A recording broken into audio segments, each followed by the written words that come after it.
Excellency ambao ni kijana tunapenda sana kwa kazi yake, County Commissioner ambao tunajivunia, security ambao tuko naye, the whole government of Kisii na maofisa wote wale ambao wamehudhuria na wananchi watukufu.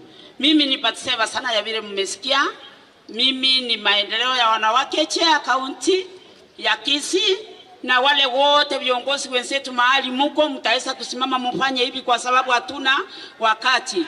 Mimi niko na maneno matatu. Moja ni kushukuru wale ambao walifanya hii siku endelee kukumbukwa katika Kenya yetu. Hatuna ya kuwapa, Mungu aendelee kubariki familia zao.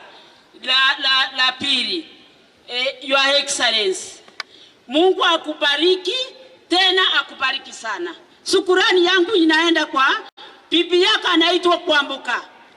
Kwamboka amefanya waheshimiwa wateule kazi yao kuonekana. Mama mwenye huruma ambaye ametembelea kila nyumba na kwa uwezo wake katika kwa mfuko yake, mama ameendelea kuinua mama wa Kisii. Wa mama wetu tumuunge mkono, na asante kwa hiyo ruhusa umempatia gavana wetu.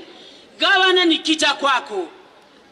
Wewe tunakuombea miaka 10 tuko na wewe, na wewe endelea kufanya hiyo kazi na Mungu atakubariki. Tuko tayari kusimama na wewe, iwe giza iwe mchana, tutasimama na wewe. Mawaziri wetu, masiozi, tafadhali sikeni mkono, sikeni gavana wetu mkono ndio tuendelee. What about our beloved speaker? Speaker fuatilia hapo. Wanafunzi wako, watoto wako ambao ni MCA, chunga kabisa ndio tuendelee kusikia hiyo road. Asante, mbarikiwe nikiwa mama. Wamama wetu, chunga watoto wetu, kaa karibu na watoto wetu, hawe kijana, hawe nini, kaa na hawa. Asante.